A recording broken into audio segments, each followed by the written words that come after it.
ತಮಿಳುನಾಡಿನ ಊಟಿ ಬಳಿಯ ಕೋನೂರಿನಲ್ಲಿ ಸಂಭವಿಸಿದ ಸೇನಾ ಹೆಲಿಕಾಪ್ಟರ್ ಅವಘಡದಲ್ಲಿ ಸೇನಾ ಮುಖ್ಯಸ್ಥ ಬಿಪಿನ್ ರಾವತ್ ಸೇರಿದಂತೆ ಹುತಾತ್ಮರಾದ 13 ಮಂದಿಯಲ್ಲಿ ಲೆಫ್ಟಿನೆಂಟ್ ಕರ್ನಲ್ ಹರ್ಜಿಂದರ್ ಸಿಂಗ್ ಅವರು ಒಬ್ಬರಾಗಿದ್ದು, ಅವರಿಗೂ ಕರ್ನಾಟಕದ ಉಡುಪಿಗೂ ಅವಿನಾಭಾವ ಸಂಬಂಧವಿದೆ.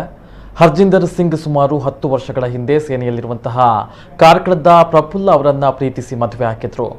ಆಗಾಗ ಕಾರ್ಕಳಕ್ಕೆ ಬರ್ತಾ ಇದ್ದ ಕರ್ನಲ್ ದಂಪತಿಯನ್ನ ನೆನೆದು ಕಾರ್ಕಳ ಸಾಲ್ಮರದ ಮಿನೇಜಸ್ ಕುಟುಂಬ ಕಣ್ಣೀರನ್ನ ಇಡ್ತಾ ಇದೆ.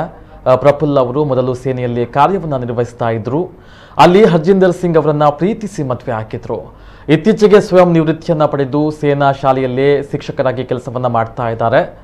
4 ವರ್ಷದ ಹಿಂದೆ ಪ್ರಫುಲ್ಲ ದಂಪತಿ ಕಾರ್ಕಳಕ್ಕೆ ಬಂದಿದ್ರು. ತುಂಬಾ ಕಾಲ ಇಲ್ಲಿಯೇ ಇದ್ರು. ಆದರೆ ನಿನ್ನೆ ಕುಟುಂಬಸ್ಥರಿಗೆ ಹರ್ಜಿಂದರ್ ಸಿಂಗ್ ಇನ್ನಿಲ್ಲ ಎಂಬ ಸುದ್ದಿ ನಿನ್ನೆ ಮಧ್ಯಾಹ್ನದ ನಂತರ ಮಾಧ್ಯಮ ಹಾಗೂ ಸೇನೆಯಿಂದ ತಿಳಿದು ಬಂದಿದ್ದು ಕುಟುಂಬಕ್ಕೆ ಬರಸಿಡಿಲು ಬಡಿದಂತಾಗಿದೆ.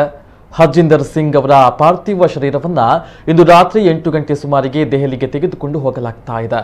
ಅಂತಿಮ ಸಂಸ್ಕಾರಕ್ಕೆ ಕುಟುಂಬ ಅಲ್ಲಿಗೆ ಹೋಗಲಿದ್ದು, ನಾಳೆ 11 ಗಂಟೆಗೆ ಅಂತಿಮ ನಮನಕ್ಕೆ ವ್ಯವಸ್ಥೆಯನ್ನ ಕಲ್ಪಿಸಲಾಗಿದೆ. ತಮಿಳುನಾಡಿನಲ್ಲಿ ಭೀಕರ ಹೆಲಿಕಾಪ್ಟರ್ ದುರಂತದಲ್ಲಿ ಸಿಡಿಎಸ್ ಬಿಪಿನ್ ರಾವತ್ ಸೇರಿ 13 ಮಂದಿ ದುರ್ಮರಣಕ್ಕೆ ಈಡಾದವರ ಅಂತಿಮ ದರ್ಶನವನ್ನ ನಾಳೆ ದೆಹಲಿಯಲ್ಲಿ ಪಡೆಯಬಹುದಾಗಿದೆ.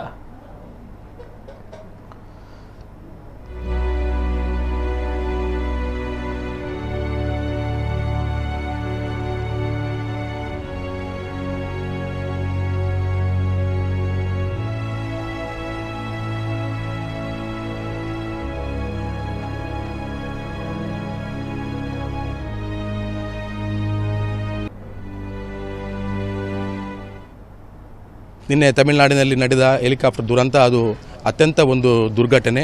ಅದರಲ್ಲಿ ಮೃತರಾದ ಎಲ್ಲರಿಗೂ ಕೂಡ ನಾನು ಶ್ರದ್ಧಾಂಜಲಿಯನ್ನು ಸಲ್ಲಿಸ್ತೇನೆ. ಮತ್ತು ಅದರಲ್ಲಿ ಮೃತರಾಗಿರುವ ಹರ್ಜಿಂದರ್ ಸಿಂಗ್ ಅವರು ನಮ್ಮ ಕಾರ್ಕಳದ ಪ್ರಫುಲ್ಲ ಅವರನ್ನು 15 ವರ್ಷಗಳ ಹಿಂದೆ ವಿವಾಹ ಆಗಿದ್ದರು.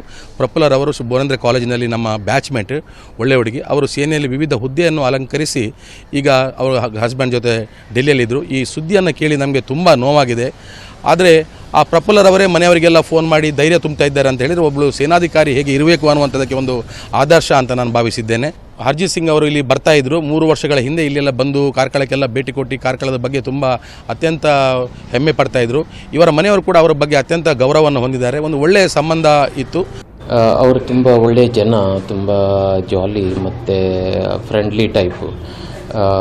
ಯಾವಾಗಲೂ ಒಂಥರ ಮಕ್ಕಳ ಥರ ಇದು ತುಂಬ ಕೂಲು, ಆ ಥರ ಜನ ಅವರು.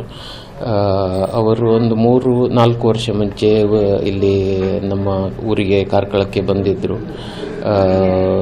ನಮ್ಮ ಒಟ್ಟಿಗೆ ಇದ್ದರು. ಆದರೆ ಈಗ ಮರಣದ ಮುಂಚೆ ನಮಗೆ ನೋಡಲಿಕ್ಕೆ ಅವಕಾಶ ಸಿಗಲಿಲ್ಲ, ಬರಲಿಲ್ಲ ಈ ಸೈಡಿಗೆ. ತುಂಬ ದುಃಖವಾಗ್ತಿದೆ.